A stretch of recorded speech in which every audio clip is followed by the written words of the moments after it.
بسم اللہ الرحمن الرحیم۔ ایک سعودی تاجر کا بیان ہے کہ میں اور میرا دوست سعود شہر بریدہ میں تجارت کرتے تھے۔ ایک دن میں جمعہ کی نماز کے لیے بریدہ کی مسجد الکبیر میں چلا گیا۔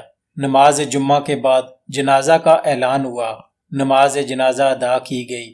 لوگوں نے ایک دوسرے سے پوچھنا شروع کر دیا کہ یہ جنازہ کس کا ہے۔ پتہ چلا کہ یہ جنازہ میرے ہی دوست سعود کا ہے، جو گزشتہ رات 8 اٹیک سے انتقال کر گیا تھا۔ مجھے سن کر انتہائی صدمہ پہنچا۔ یہ بات 1998 یعنی کوئی 24 برس پہلے کی بات ہے۔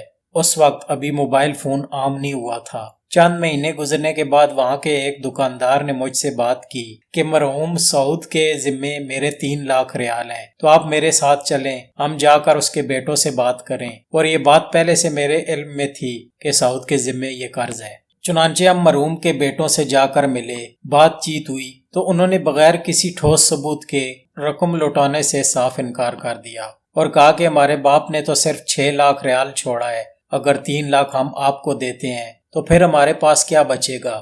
اس دور میں بہت سا لین دین باہم اعتماد پر ہوتا تھا۔ چنانچہ ہم واپس آ گئے۔ یوں وقت گزرتا گیا، لیکن ہر وقت مجھے سعود کی یاد ستاتی رہی۔ یہی سوچتا رہا کہ نہ جانے قرض نہ چکانے کی وجہ سے قبر میں اس کے ساتھ کیا بیت رہی ہوگی۔ ایک دن میں نے اپنے پیارے دوست کا قرض اتارنے کا عزم کر لیا۔ اس ارادے کے بعد پھر مجھے 2 دن تک نیند نہیں آئی۔ جب بھی میں سونے کے لیے آنکھیں بند کرتا تو سعود کا مسکراتا چہرہ میرے سامنے آ جاتا، گویا وہ میری مدد کا منتظر ہو۔ تیسرے دن میں نے اپنے عزم کو عملی جامہ پہناتے ہوئے اپنی دکان سمیت سارا سامان فروخت کر دیا اور دیگر جمع پونجی اکٹھی کی تو میرے پاس 4,50,000 ریال جمع ہو گئے۔ تو فوراً 3 لاکھ ریال سے دوست کا قرض ادا کیا، جس سے مجھے دلی سکون ملا۔ اس ادائیگی کے 2 ہفتے بعد وہی شخص جس کو میں نے 3 لاکھ ادا کیے تھے میرے پاس آیا اور کہنے لگا کہ مجھے پتا چلا ہے کہ آپ نے اپنا سب کچھ بیچ کر یہ پیمنٹ کی ہے، لہٰذا میں 1 لاکھ ریال سے دستبردار ہوتا ہوں۔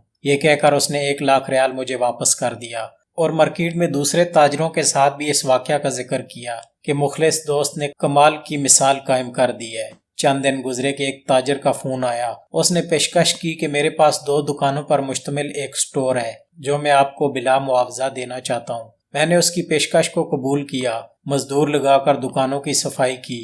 اسی دوران سامان سے لدا ہوا ایک بڑا ٹرک دکانوں کے سامنے آ کر رکا، جس میں سے ایک نوجوان نیچے اترا۔ سلام کے بعد کہنے لگا کہ میں فلاں تاجر کا بیٹا ہوں، یہ سامان میرے ابا جان نے بھیجا ہے اور کہا ہے کہ سامان بیچ کر اس کی نصف قیمت آپ ہمیں لوٹا دینا اور باقی آدھا مال ہماری طرف سے تحفہ ہے، اور آئندہ جتنے مال کی ضرورت ہو ہم سے ادھار لے کر فروخت کر کے پیمنٹ کر دیا کریں۔